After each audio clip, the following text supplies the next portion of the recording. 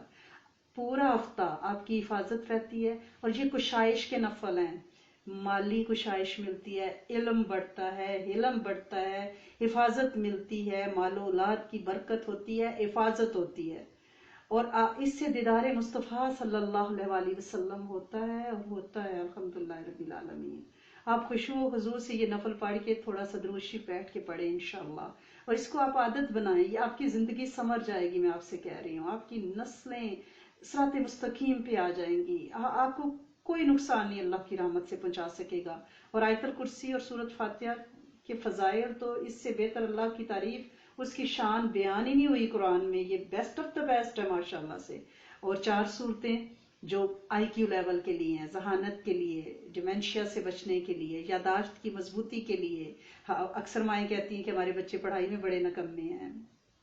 آپ یہ پڑھیں، ٹھیک ہے، لیکن دین کے لیے پڑھیں کہ اللہ کریم انہیں قرآن یاد ہو، اسے انہیں تیرا تعارف ہو، انہیں دین، فقہ، حدیث کا علم ملے، ان کی قرات اچھی ہو، قرآن یاد ہو. تو آپ انشاءاللہ دنیا خود ہی مل جائے گی. 4 صورتیں ہیں، آپ کو سب کو پتہ ہے. سورت سجدہ 21ویں پارے میں، سورت یاسین، سورت ملک، سورت دخان، ٹھیک ہے نا. تو آپ نے یہ صورتیں آپ پلیز پلیز پلیز آج رات ضرور پڑھیں. انہیں بھی مغرب کے بعد پڑھ لیں، اگر زبانی یاد ہے تو 4 نفل میں پڑھ لیں، ورنہ 4 نفل جو پڑھ کے اس کے بعد یہ صورتیں پڑھ لیں. تو انشاءاللہ نسلوں میں اللہ پاک بہت ذہانت، فطانت دیں گے اس کی رحمت سے. اور سورت فاتحہ کا عمل تو ہم پورا ویک کرتے ہیں الحمدللہ رب العالمین، کہ ہم آج 70 دفعہ پڑھیں گے. کل رات ہم نے 10 دفعہ پڑھی ہے نا، تو ہر رات 10 یہ کم ہوتی جائے گی نا. پھر کل ہم اس کو 60 بار، پھر 50 بار، پھر 40، پھر 30، پھر 20. بدھ کی رات ہم اس کو 10 بار پڑھیں گے، اور پھر آج سے 70 بار شروع کر دیں گے. 70 ٹائم ایوری ڈے. وہ 10 کم ہو جائے گی، ڈیکریز ہو جائے گی، ٹھیک ہے نا. یعنی یہ ہم 3 عمل آج شب جمعہ میں انشاءاللہ لذیذ کریں گے. اور آپ نے آنے والے دنوں کے اعمال نہیں بھولنے. ابھی سے میں آپ کو ریمائنڈر دے رہی ہوں، اس دن بھی ریمائنڈر انشاءاللہ بشرط زندگی دوں گی. ایک تو یہ ہے کہ 10ویں روزے کو ہم کیا کریں گے؟ افطاری کے بعد 313 بار سورت کوثر کا عمل کریں گے. ہر اشرا جب شروع ہوگا نا، ہم نے پہلے روزے کیا تھا نا، اب 10ویں روزے، یعنی جس دن صبح ہم نے 11واں روزہ رکھنا ہوگا نا، 10 اور 11 کی جو درمیانی رات ہوگی، 10ویں روزے کی افطاری کرنے کے بعد، اب آگے اگلا اشرا شروع ہو رہا ہے نا، تو 10ویں روزے کی افطاری کے بعد ہم 313 بار سورت کوثر انشاءاللہ بما تسبیح پڑھیں گے. پورے سال کی روزی روٹی بنا لیں گے انشاءاللہ لذیذ. اور ایک ہم بہت خاص نفل ہیں جو سال میں ایک بار پڑھے جاتے ہیں اور جس کی بہت تاثیر ہے. ابھی سے لوگوں کو ریمائنڈ کرانا شروع کر دیں. 11 اور 12 کی درمیانی رات، 11ویں روزے اور 12ویں روزے کی درمیانی رات، شادی کا عمل، جن بچوں کے رشتے نہیں ہو رہے، 12 نفل پڑھنے ہیں. سورت فاتحہ کے بعد صرف ایک بار قل هو اللہ احد، چھوٹے سے ہیں، ایک دفعہ سورت فاتحہ، ایک دفعہ سورت اخلاص. 12 نفل پڑھنے ہیں. اور پھر درود شریف کی ایک تسبیح پڑھ کے خوب گڑ گڑا کے دعا مانگنی ہے اپنی قیامت تک کی نسلوں کے بچوں میں بھی، کہ اللہ کریم کوئی غیر کلمہ گو، کوئی غیر فطری زوج نہ بنے. یہ بچوں کے، جن پیرنٹس کو اپنے بچوں کے رشتوں کا مسئلہ ہے، میں انہیں جب بھی وہ مجھ سے کہتے ہیں اعمال دیتی ہوں، پھر میں کہتی ہوں انتظار کریں رمضان کا 11 اور 12 کی درمیانی رات، یہ آپ 12 نفل ضرور پڑھیں. تو جن کے بچے بیائے گئے ہیں وہ اپنی قیامت تک کی نسل اور امت کی طرف سے یہ نفل پڑھیں. انشاءاللہ نسلوں میں اللہ پاک شادیوں کی رکاوٹیں نہیں. جو پچھلے سال جن لوگوں نے پڑھے تھے الحمدللہ رب العالمین، صرف 3-4 بچے ایسے ہیں جن کی میرے پورے حلقہ احباب میں سے جو الحمدللہ رب العالمین وسیع ہے اللہ کی رحمت سے اور سوالین کا حلقہ ہے. میں اپنے بارے میں تو نہیں کچھ کہہ سکتی، لیکن اللہ کریم نے اس بارے میں مجھے بہت امیر کیا ہے کہ مجھے اتنے پیارے دیندار لوگوں سے ملایا. اللہ پاک ان کی زندگیوں، علم، حلم، سجدوں، تسبیحات میں انشاءاللہ مال اولاد میں برکت بھی ڈالے اور کفایت بھی ڈالے اور ان کی برکتوں میں برکتیں انشاءاللہ ڈال دے. تو وہ جتنے لوگوں نے پڑھے، کچھ کی منگنیاں ہوگی، کچھ کے رشتے کی بات چل رہی ہے، کچھ کی رہنمائی ہو چکی ہے. انشاءاللہ رمضان کے بعد، یہ کرونا کے بعد سلسلے چلیں گے، تو آپ یہ نفل جو ہیں یہ لوگوں کو بتائیں، اس عمل کو پھیلائیں. سمپل سے ہیں 12 نفل، ہر رکعت میں سورت فاتحہ اور ایک دفعہ قل هو اللہ احد، دیٹس اٹ. 11ویں اور 12ویں درمیانی رات، بھولے گا اس لیے نہیں کہ 12 ہی نفل ہیں اور 11-12 کی درمیانی رات ہی پڑھنے ہیں، اور صرف رمضان میں یہ سال میں ایک رات ہی آتی ہے۔ آپ اپنے بچوں سے بھی کہیں کہ جن کی شادیاں بھی نہیں ہوئی وہ خود کریں، بچیاں خود کریں، اور اپنی نسلوں کے لیے کریں، امت کے لیے کریں، انشاءاللہ آپ کی نسلوں میں بہترین رشتے ہوں گے۔ اللہ کریم اس عمل کو بھی انشاءاللہ قبول فرمائے۔ بچی کا دور دیش سے میسج تھا کہ بھائی جو ہے اس نے اپنی ڈگری کمپلیٹ کر لی ہے، تو اب پتہ نہیں چل رہا کہ کیا کریں، کہ وہ بزنس کرے یا جاب کرے، تو استخارہ کر رہے ہیں تو کوئی صحیح رہنمائی نہیں سمجھ آ رہی۔ تو اس کے لیے یہ ہے کہ استخارہ جو ہے، استخارہ کی دعا 5 صورتوں میں ہے۔ رات کو سوتے وقت 2 نفل پڑھ کے جس بچے کا مسئلہ ہو نا، جس بندے کا، وہ خود استخارہ کرے، ٹھیک ہے؟ دوسرے کر سکتے ہیں بھی آپ پہ، لیکن بیسٹ کیا ہے وہ بندہ خود استخارہ کرے۔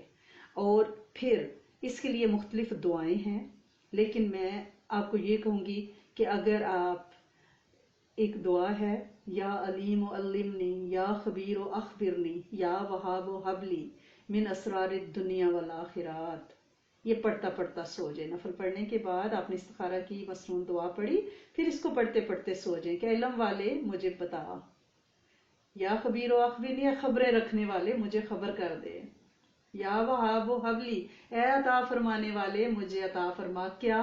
اسرار الدنیا والآخرہ، دنیا اور آخرت کی بلائیوں کے رموز و اسرار۔ تو اس دعا میں بہترین رہنمائی ہوتی ہے۔ یا پھر آپ سوتے میں لیٹے وقت کچھ دیر کے لیے آپ سورت کہف کی آیت نمبر 10، ربنا آتینا من لدنک رحمتا وہی لنا من امرنا رشدا، کہ اللہ صحیح راستے کی طرف رہنمائی فرمائیں، ٹھیک ہے؟ صحیح راہ کھولیں۔ یہ بھی استخارہ کے لیے آپ لیٹے لیٹے پڑھ سکتی ہیں، یعنی 2 نفل اور استخارہ کی مسنون دعا آپ نے پڑھی، جب آپ بیڈ پہ لیٹی تو آپ تھوڑی دیر علام نشرہ پڑھ لیں۔ تو اس میں یہ نہیں ہے کہ خواب آئے کہ ایک بزنس آفس ہے اور آپ بیٹھے ہوئے ہیں، یا ایک جو ہے آپ جاب کر رہے ہیں، نہیں، ایسا نہیں ہے۔ اللہ کریم دل کو مائل گھائل اسی طرف کریں گے اور اسی طرف راہ بنائیں گے، ٹھیک ہے؟ اور سارے گھر والے یہ عمل کر سکتے ہیں، یعنی علام نشرہ پڑھ سکتے ہیں اپنے بچے بھائی کے لیے، سورت کہف کی آیت نمبر 10 پڑھ سکتے ہیں، یا علیم والی دعا، ایک بندہ استخارہ کر لے۔ ایک بچی کا کل میسج آیا کہ ہم کلاس میں آج کل دورہ قرآن ہو رہا ہے، تو ٹیچر نے بتایا ہے کہ جنت میں سب سے پہلے مچھلی کی کلیجی یا بیل کی کلیجی سے مہمانداری کی جائے گی، تو کیا سب سے پہلے وہاں کلیجی، شاید ان کو کلیجی پسند نہ ہو تو اس لیے ان کو فکر لگی ہے۔ تو جنت کھٹے تو صحیح نا، پھر جو چاہیں گے وہاں ملے گا، کلیجیاں کھائیں نہ کھائیں کچھ اور کھا لینا آپ، تو اس طرح کی فکریں نہ کریں۔ واللہ عالم بالصواب، میں نے یہ بات نہیں سنی، یقیناً کہیں ہوگی جو ٹیچر نے پڑھایا ہے، اللہ پاک ان کے علم اور علم میں برکت ڈالے، ڈیفینیٹ وہ دورہ قرآن کرا رہی ہیں تو اللہ کریم نے ان کو بہت صلاحیت سے نوازا ہوا ہے۔ لیکن جو یعنی میں نے سنا ہے وہ یہی ہے کہ جنت میں پہلے مشروب پلائے جائیں گے، یعنی جو نوزلن ہوگا نا ارلی آپ کی انٹرنس، اس پہ مشروبات، اسی لیے تو جب ہمارے گھروں میں کوئی آتا ہے تو پہلے اس کو چائے پانی دیا جاتا ہے، مشروب دیا جاتا ہے، تو وہ جنت کی ایک پریکٹس یہاں پہ کرائی جاتی ہے، واللہ عالم بالصواب۔ لیکن آپ جنت کے جانے کی تیاری کریں اور اس کے قابل ہو جائیں، اور پھر وہاں جو چاہیں گے انشاءاللہ آپ کو ملے گا۔ آج بارش ہو رہی ہے، بارش کی میں آپ کو پتہ ہے دعا کی قبولیت ہوتی ہے، کبھی کبھی سورت قدر پڑھ لیں آج دن کو، اور یہ دعا کریں کہ اللہ کریم بارش کے ہر قطرے کے ساتھ رحمت کے فرشتے اتر رہے ہیں، اللہ سونے انہیں میری دعاؤں کی آمین کے ساتھ لگا دیں اور دعا مانگے۔ اور ایک دعا جو بہت ہی بہترین ہے کفالت کے لیے، اللہم اکفنی بحلالی کا عن حرامی کا واغننی بفضل کا، کہ اللہ کریم میری حلال سے کفایت کریں، حرام سے بچائیں، اپنے فضل سے مجھے غنی کر دیں۔ لوگ سمجھتے ہیں یہ صرف مال کے لیے، یہ روحانی رزق کے لیے بہت بڑی ہے، اور پھر یہ ہے کہ یہ حرام تعلقات سے بچاتی ہے۔ اس وقت جس دیس میں ہم رہ رہے ہیں وہاں ہمیں اپنی بچوں کی نگاہوں اور شرمگاہوں کی فکر ہے، بد نظریوں کی فکر ہے۔ یہ حلال سے کفایت کرتی ہے، نکاح کی طرف مائل کرتی ہے، یہ اس حرام سے، آنکھ کے حرام سے بچاتی ہے، ہاتھ کے حرام سے بھی بچاتی ہے، قدم کے حرام سے بھی بچاتی ہے، مال سے تو بچاتی ہی ہے لیکن یہ باقی حرام کاریوں سے بچاتی ہے۔ تو اس آیت کو آپ دن میں کئی دفعہ پڑھ لیا کریں، پلیز میری آپ سے ریکویسٹ ہے، انشاءاللہ اللہ کریم کفایت فرمائیں گے، نگاہ، شرمگاہ، قلب، قدم، قلم، سب کی، اور ڈیوائسز کی بھی انشاءاللہ، کہ جس سے ہمارے بچے جو ہیں ان کے بہکنے کے خطرات ہیں، اللہ کریم آپ سب کو قبول کرے، آپ سب کی دلی مرادیں عافیت برکت کے ساتھ قبول فرما لے، اور یہاں سے اٹھنے سے پہلے انشاءاللہ آپ سب لوگوں کے اعتکاف کو قبول فرماتے ہوئے آپ کے ایمان اور وقت میں بے شمار برکت ڈالیں، آپ سے راضی ہو جائیں اور آپ ان کی رضا میں راضی ہو جائیں، تاکہ جب ہم ان کی رضا میں راضی ہوں گی تو میرا رب قیامت میں ہمیں اپنی رضا کے مطابق مقام عطا فرمائے گا انشاءاللہ العزیز، جیسے یہاں بیٹھے ہیں ویسے جنت الفردوس میں بھی انشاءاللہ بیٹھیں۔ اللہم انی اسألک واتوجہ الیک بنبینا محمد صلی اللہ علیہ وآلہ وسلم نبی رحمتی یا محمد انی اتوجہ بک الی ربک ان تقضی حاجاتی یا اول الاولین یا آخر الاخرین یا ذی القوۃ المتین یا ارحم المساکین یا ارحم الراحمین لا الہ الا انت سبحانک انی کنت من الظالمین وبالحق انزلناہ وبالحق نزل وما ارسلناک الا مبشرا ونذیرا۔ اللہم انک ملیک مقتدر ما تشاء من امر یکون، اللہم اکفنی بحلالک عن حرامک واغننی بفضلک عمن سواک، یا علیم علمنی یا خبیر اخبرنی یا وہاب ہب لی من اسرار الدنیا والآخرات، ربنا آتنا فی الدنیا حسنۃ وفی الآخرۃ حسنۃ وقنا عذاب النار۔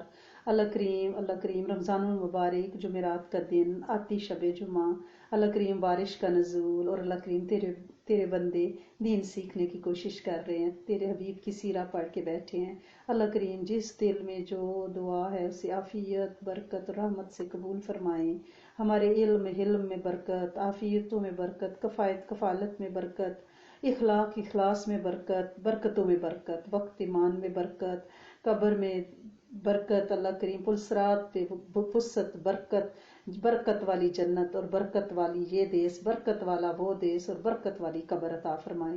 اللہ کریم ہر ایک کو جسمانی روحانی رزق کی فراوانی عطا فرمائیں، مال و اولاد کی برکت، اللہ کریم جسمانی روحانی شفائیں عافیتیں برکتیں عطا فرمائیں، اپنی رضا کے پروانے عطا فرما دیں، اور اللہ کریم رمضان میں جو عبادات ہم نے اپنی زندگی کی کشتی میں شامل کی، اللہ کریم آؤٹ آف رمضان یہ ہمارے ساتھ رہیں، اللہ کریم کائنات سے اللہ کریم اس وبا کو اٹھا لیں، آپ کی بڑی مہربانی ہے، اللہ سونے فضل کر دیں، کرم کر دیں، جتنے بیمار ہیں اللہ کریم انہیں بہترین عافیت کی شفا، اللہ کریم عافیت کی شفا عطا فرمائیں، جن کا جانا ٹھہرا ہے اللہ کریم انہیں کلمہ سے آگاہی اور روشنائی عطا فرما دیں، اللہ کریم غزوہ احد پڑا ہے، اللہ کریم نبی کریم اور صحابہ کا عشق اور محبت ہمارے دل میں ہماری نسلوں کے دلوں میں جاگزیں ہو جائے، میرے کریم مولا حج کے لیے راہیں کھولیں، امت کی راہیں حج کے لیے کھولیں، آپ کی بڑی مہربانی ہے،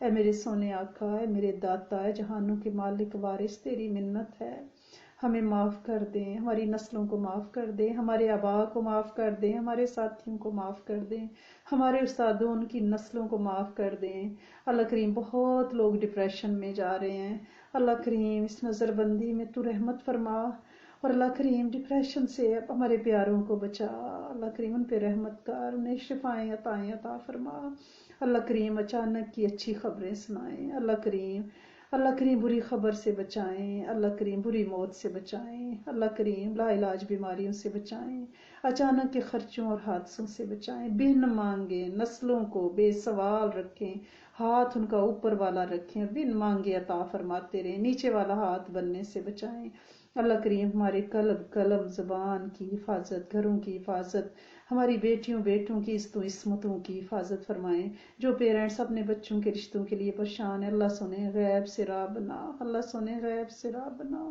اللہ سنے غیب سے راہ بنا، اور جن بچوں کے رشتے ہو چکے ہیں اللہ کریم انہیں طلاقوں سے بچا، اللہ کریم جو گودیں خالی ہیں وہ خالی کر دے، جو بچے ہیں وہ بے عیب رہیں، متقی کے امام بنے، جو آنے کے راہوں میں اللہ کریم عافیت برکت رحمت فضل اور کرم کے ساتھ اس دیس میں آئیں، اور متقین کی امامت ان سے نہ چھیننا، میرے کریم مالک۔